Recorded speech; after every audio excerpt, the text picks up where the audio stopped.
ती निष्क्रिय आहे आणि त्या बाबतीमध्ये या ठिकाणी वाव आपल्याला काढायचा आहे। मी सर्वात पहिल्यांदा ओबीसी जनमोर्चाचे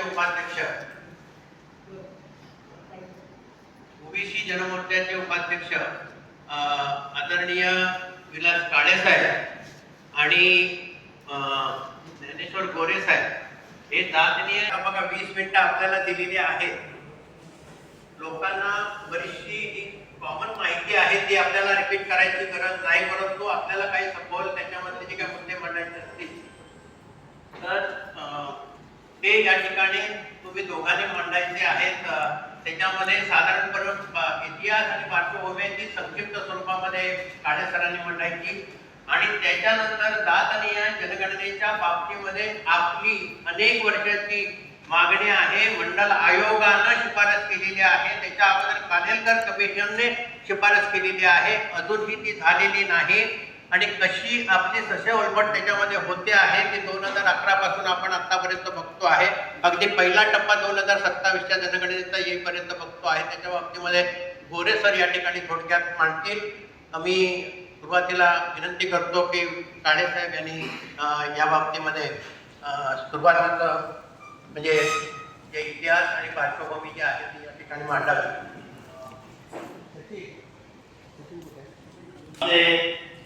अध्यक्ष सन्माननीय प्रकाशना शेळके यांच्या नेतृत्वात प्रामाणिकपणे ओबीसीची मुवमेंट मोठी झाली पाहिजे याकरता आपण सगळेजण काम करत आहोत। आमचे ज्ञानेश्वर गोरे, आदरणीय मृणाल गोरे पाटील 200 वर्ष पूर्ण झाली, त्यामुळे माझी आदरणीय बावकर सरांनाही विनंती राहील याच्या पुढचे संपूर्ण कार्यक्रम आपण महात्मा ज्योतिबा फुले यांच्या दुर्जन्म शताब्दी वर्षारंभ म्हणून घेतले पाहिजे। कारण महात्मा फुल्यांनी ब्रिटिशांना 1873 साली मागणी केली होती की भारतातील शूद्रातिशूद्र समाजाची तुम्ही जनगणना करा, तुम्ही यांची अवस्था काय आहे शोधा। तेव्हा ब्रिटिशांनी त्यांनाच विचारलं होतं की याच्यावर आम्ही काय केलं पाहिजे। महात्मा फुले म्हणाले, जात जातीच्या प्रमाणात कामे नेमाती अशी ही न्यायाची नीती। म्हणून 1873 साली पहिल्यांदा जनगणना झाली। ती फक्त 5 पद्धतीची, भारतात हिंदू किती आहे, मुसलमान किती आहे, ख्रिश्चन किती आहे, शीख किती आहे आणि ईसाई किती आहे। 1871, 1881, 1891, 1901 ला त्याच्यामध्ये बदल केला गेला। कारण सत्यशोधक समाजाचं काम संपूर्ण महाराष्ट्रामध्ये पोहोचल्या गेलं होतं। सत्यशोधक समाजाच्या माध्यमातून वेगवेगळ्या प्रकारच्या काम करणारी यंत्रणा उभ्या झाल्या होत्या। नारायण निगानी लोखंडे यांच्या नेतृत्वात एक मोठी कामगारांची चळवळ याच मुंबईमध्ये उदयास आली होती। आज व्हीटी स्टेशनला ज्या ठिकाणी मी पाय ठेवून आलो त्या व्हीटी स्टेशनची निर्मिती महात्मा ज्योतिबा फुले यांनी केली असे संदर्भ मिळाले। सोन्याच्या व्यापारामध्ये महात्मा फुल्यांचं योगदान होतं। टाटा जेवढे टॅक्स भरत होते त्याच्यापेक्षा जास्त टॅक्स महात्मा ज्योतिबा फुले भरत होते आणि ब्रिटिशांसमोर या पद्धतीची मागणी मांडली गेली। 1901 ला याच्यामध्ये 3 प्रवर्ग वाढला गेले। अशा प्रवर्गाची निर्मिती मोजणी सुद्धा यामध्ये व्हावी। त्यानंतर असा प्रवर्ग ज्याला सड्याच्या अंगणात वाट होतो, त्याला स्पर्श करू शकत नाही, अशांची जनगणना व्हावी। आणि तिसरा प्रकार याच्यात झाला असा प्रवर्ग ज्यांनी या 8 मार्च 1928 ला भारतामध्ये 75,000 जातीचा शोध लागला। 6,000 जाती, प्रत्येक जाती 12.5, 12 72 आणि 3 75 जाती। या 75,000 जातींची निर्मिती 6,000 जातीमध्ये झाली आणि 28 मार्च 1928 ला स्टार्च कमिशन आलं होतं ब्रिटिशांकडून। या स्टार्च कमिशन समोर डॉक्टर बाबासाहेब आंबेडकरांची साक्ष झाली आणि 28 मार्च 1928 ला त्यांनी टिळ्यांना जन्म दिला। जगामध्ये पुरुष हा जन्मदाता नाहीये, कारण स्त्रीच्या उदरातून आपण सगळे आलेलो आहोत, पण भारतामध्ये असा एक चमत्कार झाला 28 मार्च 1928 ला त्यांनी स्टार्च कमिशन समोर साक्ष दिली आणि नागरिकांचा मागास प्रवर्ग हा पहिल्यांदा निर्माण केला भारतीय संविधानातील कलम 340 त्याची निर्मिती पुढे झाली। त्याच्यानंतर एक शेड्यूल तयार झालं होतं, ओबीसीचं शेड्यूलच तयार झालं नाही, म्हणून तुमची माझी ही अवस्था आहे। ओबीसीचं शेड्यूल तयार झालं असतं तर आपल्याला हे शेड्यूल ओबीसी म्हणून गणल्या गेलं असतं. दुसरी प्रवर्गाची निर्मिती केली शेड्यूल कास्ट आणि तिसऱ्या प्रवर्गाची निर्मिती केली शेड्यूल ट्राईब. 1931 ला मग या सर्व जातींची जनगणना ब्रिटिशांनी केली. 1931 ला ब्रिटिशांनी जनगणना केली तेव्हा पाकिस्तान आपल्यात होता, बांगलादेश आपल्यात होता, म्यानमार आपल्यात होता, श्रीलंका आपल्यात होता, आजूबाजूचे 37 देश आपल्यात होते, इव्हन अफगाणिस्तान सुद्धा आपल्यात. त्यावेळेस सुद्धा ही जनगणना झाली. 1931 नंतर 41 झालं, 41 ला सुद्धा जनगणना झाली, परंतु दुसरं महायुद्ध सुरू झालं त्यामुळे आकडेवारी त्यांची एकत्रित केल्या गेली नाही आणि 51 ला आपण स्वातंत्र्य झालो. स्वातंत्र्याच्या पहिले आमच्या ओबीसी समोर पहिली गद्दारी झाली. 1931 ची जी जनगणना होती 41 ला झाली तर त्याची आकडेवारी मिळाली नाही. 51 च्या आधी 48 ला जनगणनेची प्रोसेस सुरू झाली आणि 48 ला फर्स्ट जनगणना ऍक्ट तयार झाला आणि त्या जनगणना ऍक्ट मध्ये असा ठराव घेतला गेला, आम्ही भारतामध्ये फक्त अनुसूचित जाती, अनुसूचित जमाती यांचीच जनगणना करू, ओबीसीची जनगणना करणार नाही. या पद्धतीचा ठराव 1948 ला झाला. याला भारतातल्या 2 लोकांनी विरोध केला. भारतातल्या फक्त 2 लोकांनी विरोध केला. एक आमचे विदर्भाचे सुपुत्र भाऊसाहेब पंजाबराव देशमुख त्यांनी विरोध केला आणि त्यांनी सांगितलं नेहरू गव्हर्नमेंटला की ओबीसीची जातीय जनगणना तुम्हाला करावी लागेल, पण आमचं म्हणणं नेहरू गव्हर्नमेंटने ऐकलं नाही. आणि दुसरे व्यक्ती होते डॉक्टर बाबासाहेब आंबेडकर. त्यांनी मागणी केली होती जर अनुसूचित जाती अनुसूचित जमाती तुम्ही जनगणना करत असाल तर ओबीसीची सुद्धा जनगणना करा. भारतीय संविधानामध्ये त्या पद्धतीचे मी प्रावधान करून ठेवलेलं आहे, परंतु नेहरू गव्हर्नमेंट ऐकलं नाही. शेवटी बाबासाहेब आंबेडकरांनी आपल्या कायदेमंत्री पदाचा राजीनामा दिला ओबीसीसाठी. हिंदू कोर्टने सांगितलं जातं, तो त्याच्यातला एक भाग होता. त्याचा राजीनामा दिल्याचं पत्र जर आपण वाचलं तर नेहरू ओबीसीच्या संदर्भामध्ये जनगणना करत नाही म्हणून मी राजीनामा देत आहे या पद्धतीचा स्पष्ट उल्लेख त्यांच्या त्या पत्रामध्ये आहे. आणि तिथून मग आंदोलन सुरू झालं. मग काका कालेलकरांची माहिती तुम्हाला माहित आहे. 51 नंतर 61 साली झालं, 71 साली झालं, 81 साली झाले, 81 तर 91 साली झाले, 91 नंतर 2001 साली आणि नंतर 2011 साल उजाडलं. 2011 ला या देशातल्या 5 लोकांनी पुन्हा आंदोलन केलं.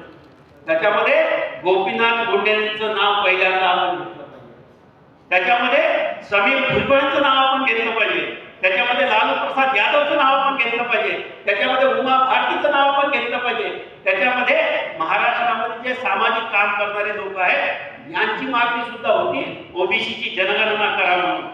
मग 11 ला त्यावर जनगणना झाली. सामाजिक शैक्षणिक जातीय 11 अखिलेच्या मुलांची यादव सुद्धा आहे, यांची सुद्धा मागणी होती आणि सर्वांचं एकत्रीकरण करण्याचं काम केलं होतं शरद यादव यांनी. मग दलितांमध्ये रामविलास पासवान समर्थक होते, बाबासाहेब आंबेडकरांचे नातू प्रकाश आंबेडकर यांचे समर्थक होते. आपण त्याच्याबद्दल काय म्हणत नाही, त्यांनी याचं समर्थनच केलं. पण ओबीसी नेत्यांनी या पद्धतीचं समर्थन केलं आणि मग जातीय जनगणना झाली. त्यावर आणि त्याच्यात 8 कोटी चुका झाल्या. त्या चुका दुरुस्त करता करता आमचे ओबीसीचे नेते बनवणारे आदरणीय मोदी साहेब पंतप्रधान झाले, त्यांनी सुद्धा चुका दुरुस्त केल्या नाही. महाराष्ट्राचे विद्यमान मुख्यमंत्री सन्मान्य आपले फडणवीस साहेब यांनी 21 वेळा पत्र लिहिलं केंद्र सरकारला की आम्हाला तुमच्या जातीय जनगणनेचा डाटा पाठवा म्हणून, परंतु केंद्र सरकारने त्यांनाही दाद दिली नाही. मग उदयास आले प्रकाश अण्णा शेंडे, मग उदयास आले वेडेट्टीवार, मग उदयास आले डॉक्टर ज्ञानेश्वर वगैरे आणि मग उदयास आलो आपण सगळेजण. आपली मागणी आहे ओबीसीची जातीय जनगणना करा म्हणून. परंतु या सगळ्या प्रक्रियेमध्ये 2018 ला राजनाथ सिंगांनी हाऊसमध्ये सांगितलं 2021 ची जनगणना आम्ही जातीय जनगणना करू. परंतु त्यावेळेस ते गृहमंत्री होते, आता ते संरक्षण मंत्री आहेत, त्यांचंही म्हणणं ऐकलं नाही. आणि त्यानंतर नित्यानंद राय यांनी स्पष्ट केलं की आम्ही SC ST शिवाय इतरांची जनगणना करणार नाही. पण संपूर्ण भारतामध्ये महाराष्ट्रामध्ये मोठ्या प्रमाणात उठाव झाला आणि 2025च्या केंद्रीय मंत्रिमंडळाच्या बैठकीमध्ये अश्विनी वैष्णव यांनी ओबीसीची जात न्याय जनगणना केली जाईल या पद्धतीची भूमिका घेतली. आणि भावांनो, तुम्हाला सांगतो की माझ्या देशाचा गृहमंत्री, मी कर्मचारी माणूस आहे, मला खोटं बोलता येत नाही, मी कायद्याच्या चौकटीत आहे, पण माझ्या देशाच्या गृहमंत्र्यांना हाऊसमध्ये सांगितलं आता होणारी 26ची घरगणना ही घरगणना आहे, ही जात गणना नाही. परंतु त्यांनी जे नोटिफिकेशन काढलं त्या नोटिफिकेशन मध्ये 12वा कॉलम आहे, 34 प्रश्न विचारला गेलेला आहे. त्या 34 प्रश्नामध्ये 12वा प्रश्न विचारला गेलाय, काय परिवारचा मुखिया अनुसूचित जाती अनुसूचित जमाती अन्याशी संबंधित आहे? याचा अर्थ काय? ही घरगणना नाही आहे, ही या भारतातील तमाम लोकांची सांपत्तिक स्थिती कशी आहे, त्यांची आर्थिक स्थिती कशी आहे, त्यांचं राहणीमान कसं आहे, त्यांचं जीवन जगण्याची पद्धत कशी आहे, याची संपूर्ण माहिती या 34 प्रश्नामध्ये दिल्या गेलेली आहे. संपूर्ण भारतामध्ये आंदोलन सुरू झाले, महाराष्ट्रामध्ये जनजागृतीचे आंदोलन सुरू झाले. महाराष्ट्रामध्ये अण्णा ज्या ठिकाणी आले होते त्यांनी तिथं शब्द वापरला होता, मी तापलेल्या ताव्याच्या वर आलेला आहोत. त्या ठिकाणी 45 ते 46 डिग्री तापमान होतं बंजाऱ्यामध्ये आणि त्या ठिकाणी 300 सरपंच एकत्रित आले आणि त्या 300 सरपंचांनी ठराव घेतला, जर या कॉलममध्ये ओबीसीचा कॉलम नसेल तर आम्ही ओबीसीची जात न्याय जनगणनेत सहभाग नाही. 300 सरपंच एकत्रित आले, अण्णा त्या ठिकाणी येऊन आले, त्यामुळे आणखी त्याचं बळ वाढलं, आणखी बळ वाढलं. तिथले एसपी, तिथले डीएसपी, तिथले त्या विभागाचे प्रमुख, जनगणना विभागाचे सगळे लोक एकत्रित आले. तिथल्या कलेक्टरनं त्यांना लिहून दिलं की आम्ही दुसऱ्या टप्प्यामध्ये तुमची ओबीसीची जात न्याय जनगणना करू, या टप्प्यात तुम्ही आम्हाला मदत करा. ते 300ही सरपंच टस्कीमत झाले. त्यांनी सांगितलं, जर तुम्ही एससीची गणना करत असाल, एसटीची गणना करत असाल तर ओबीसीचा कॉलम जोपर्यंत टाकत नाही तोपर्यंत आम्ही उपोषण सोडत नाही. या पद्धतीची क्रांतिकारी भूमिका त्यांनी घेतली. भावांनो, आजची तारीख आहे 12 तारीख आहे. 2 दिवसानंतर टप्प्याची जनगणना संपणार आहे. आपण सगळ्यांचा जनगणनेमध्ये सहभाग झालेला आहे आणि त्या जनगणनेमध्ये त्यांनी घरगणनेमध्ये ओबीसीची गणना केली नाही. भारत सरकारनं हे राजपत्र काढलेलं आहे. या राजपत्रामध्ये 12वा कॉलम आम्ही एससी ह्या परिवार का मुखिया अनुसूचित जाती अनुसूचित जमाती अन्याशी संबंधित आहे, ओबीसीची जनगणना केली नाही. आता आपण काय केलं पाहिजे? भावांनो, एससीला 22,000 कोटीची तरतूद केल्या जाते दरवर्षी.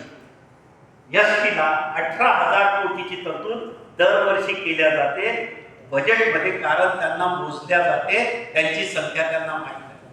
ओबीसीला महाराष्ट्रामध्ये फक्त 4,700 कोटी रुपये दिल्या जातील दरवर्षी. 95,000 कोटी रुपये 1947 पासून आजपर्यंत आपल्याला मिळालेले नाही आहे. हे पैसे गेले कुठं? 2014 ते 2026च्या दरम्यान 36,000 करोडपत्यांनी हा देश सोडलेला आहे. ज्यांची नोंद अब्जोपती म्हणून केल्या जाईल, 36,000 लोकांनी हा देश सोडलेला आहे. आणि काही लोक पळून गेलेले आहेत, त्यांचे नाव तुम्हाला माहित आहे.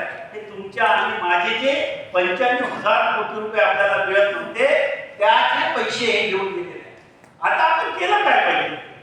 आपण भारतीय संविधानाच्या चौकटीत राहून आंदोलन केलं पाहिजे. ज्या पद्धतीचं आंदोलन भंडाऱ्यामध्ये सुरू आहे, ज्या पद्धतीचं आंदोलन यवतमाळमध्ये सुरू आहे, यवतमाळमध्ये आम्ही तालुक्याच्या सरपंचांच्या बैठकी घेतल्या.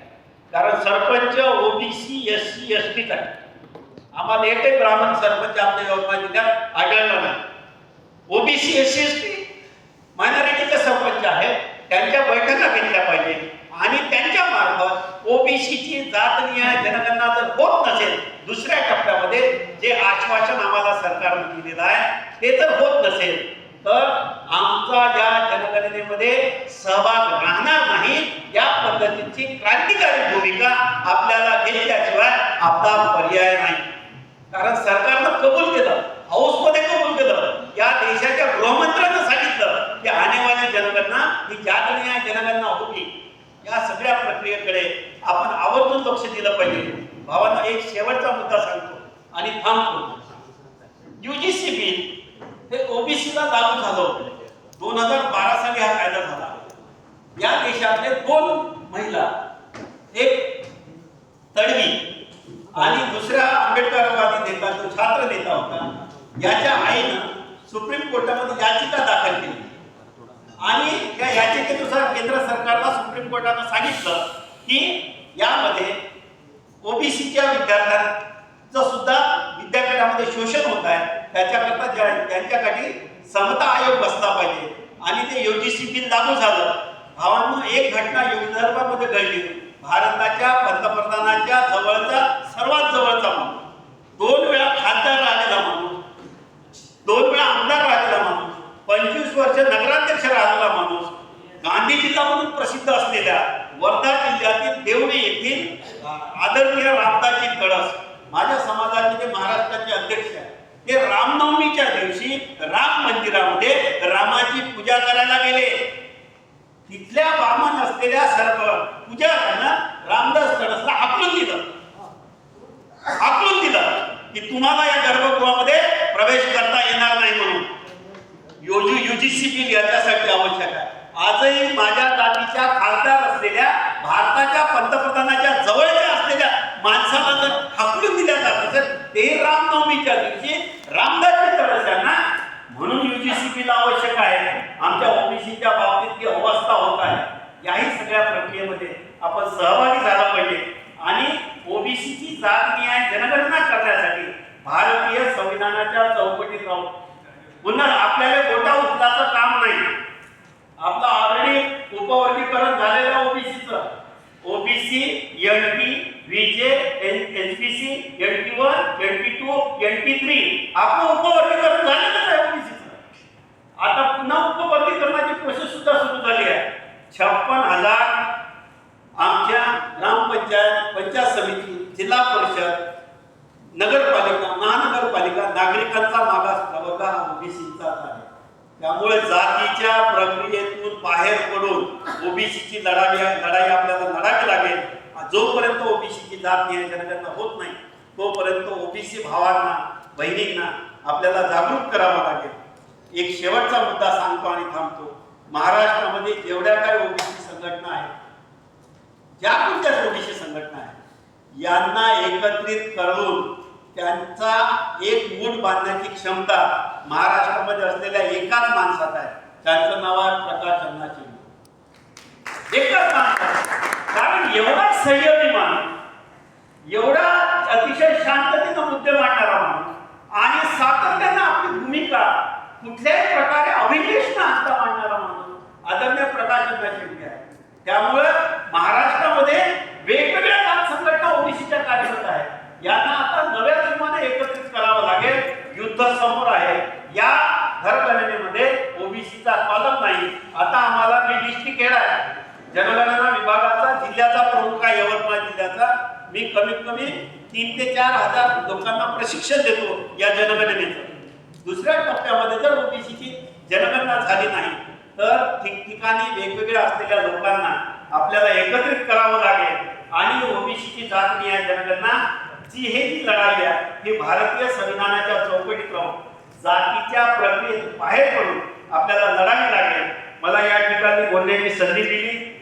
या सगळ्या प्रक्रियेचे कागद तुमच्यापर्यंत आमचे सहकारी सचिन देणारच आहे.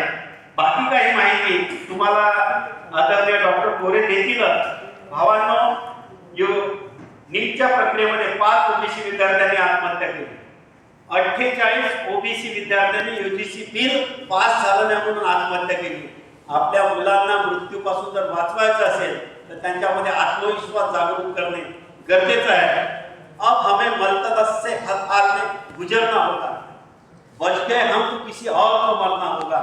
आने वाले पीढ़ी को तबाही से बचाने के लिए जो भी करना है हमें को करना होगा, ओबीसी के भाइयों को ही करना होगा.